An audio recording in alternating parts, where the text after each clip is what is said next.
production's been? Yeah, nothing on him. I mean, he's done everything we've asked. He gets out on that field. He plays hard. He's running good routes. It's just sometimes the read doesn't go to him, or Adrian throws it somewhere else. But we've got to get him more in the mix. We've got to get balls to him. We've got to get him touches.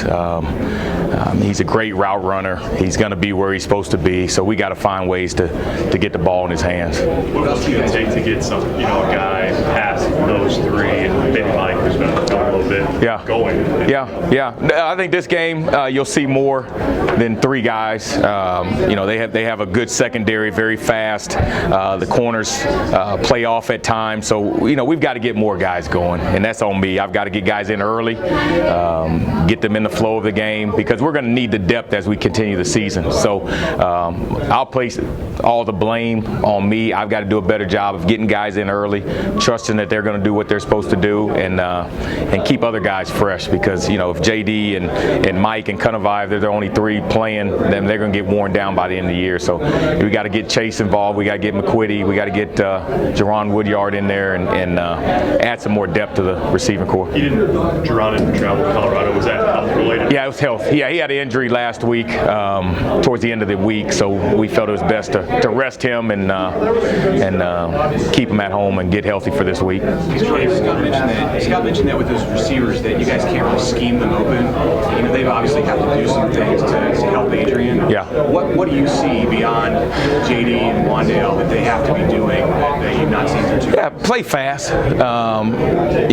Play fast, being more consistent, playing fast. I think Mike, shows spurts at times, but then doesn't. So we just got to be more consistent, playing fast. If we play fast, then we'll get to where we need to be, and the quarterbacks will have confidence in us. And so that's the biggest thing. I think the guys understand what we're doing. They understand the game plan going into the games. It's just letting it rip, playing loose, and playing fast. And a lot of it's on me. I got to play other guys and trust that they're going to get the job done. And they've done a good job in practice, and we always preach how you practice, how you're going to play. And so got to get more guys involved, and when they do, they can help this offense go.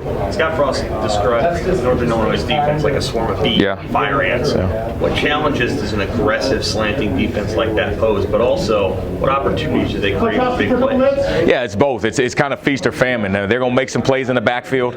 We've got to try to eliminate the bad plays, the negative yardage plays, but they play hard, and it's probably a good opponent to play. After a tough loss like we had, you pop on their film, put on their tape, and they catch your eye. They catch your attention. They're flying around. They're going to stack the box, put 7-8 guys in the box, close to the line of scrimmage. They play hard. They came here a couple years ago and beat Nebraska, so we're not taking them lightly, and we've had a great week of preparation, but we've got to understand that type of defense, they're going to make some plays. There are going to be some negative yardage at times, but there are also going to be some big plays if we execute and we're detail oriented and we play fast. There'll be some big plays as well. So we've got to be dialed in up front. We've got to be dialed into their movements and just play hard and play fast. And if you play hard, all their slanting and everything they do, it'll take care of that if we're playing hard, playing fast. Is Cade Warner a guy that you're supposed to get back, or is he kind of in that mix? No, he's in the mix. He's close to getting back. He had an injury in fall camp, missed a lot of fall camp. So we're just trying to gradually bring him back and make sure that he doesn't re-injure that part of his body. But he's a guy that when he's healthy and he's full go, he's going to come out there. He'll be out there and he'll be able to help, and like he did last year. Where are you guys struggling situationally, either at the end of the game or in overtime? It feels like it's not quite clicking. What do you think? Well, really, it's a second. We played 3 good quarters.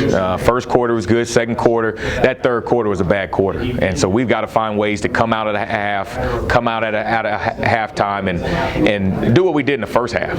First drives of the game, the first 2 games, we've gone down and scored touchdowns. So we've got to be better as coaches, preparing our guys coming out of halftime, coming out of the break, so we can start fast in the second half. Because in that game, if we score one more time and go up 24, it's probably over. But we as an offense, we didn't do what we were supposed to do, kept them in the game, and kept the defense on the field too long, and they made plays. So we've got to be better coming out of halftime. When you're watching from above, does it look like, or looking at film, does it look like you're close to getting some stuff going run-wise between the tackles, or what? How is that sort of?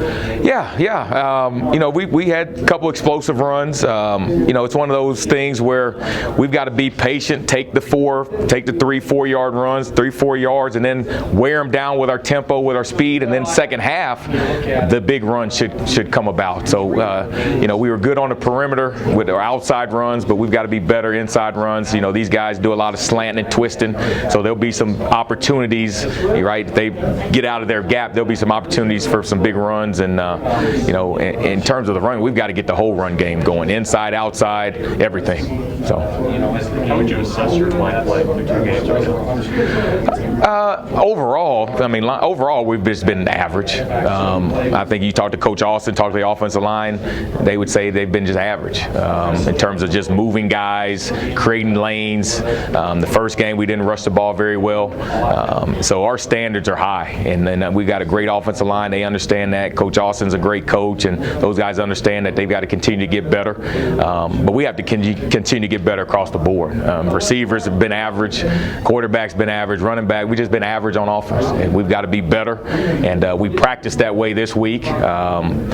One of the positives out of the Colorado game, we got better from week 1 to week 2. And so now if we can take the next step this week, then we'll be pleased as a coaching staff. Are you still looking for a receiver? I know JD had the long one on Saturday, but a guy that can sort of take the top off the defense or run. Yeah, we're just looking for guys to make plays, whether it's take the top off, whether it's catch a 5-yard hitch and make a couple guys miss and turn into a 20, 30-yard game. We're just looking for more guys to contribute, to make plays, because teams are going to start doubling JD, and we need other guys to be ready to go. And like I said before, we've had a great week of practice with the other receivers, and I know that if their number's called, they'll be ready to go. There doesn't been a lot of quick screens to JD or Wando early in the season. I wonder about that little middle screen, but has that been the defense dictating that, just taking that play away, or is that something you guys have moved away from? Yeah, well, we try to get the ball in those guys' hands, and sometimes with a pressure defense, pressure style, you get the ball out quick, and some of those screens, you can create big plays. And so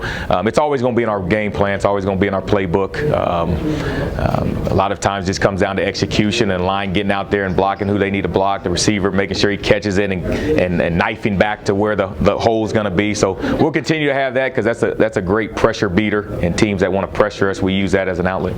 With Miles Jones, is his playing time more product of playing behind JD and Wandale, or is there something more he can? No, it's more playing behind those guys, but he's one of the guys that has had a good week of practice and has done some good things throughout fall camp and can provide some more depth, especially Wandale maybe playing some more running back. Miles is a guy that needs to get in there and get his feet wet, so to speak, and he's an explosive playmaker, and so he's one of those guys that should see some time this week.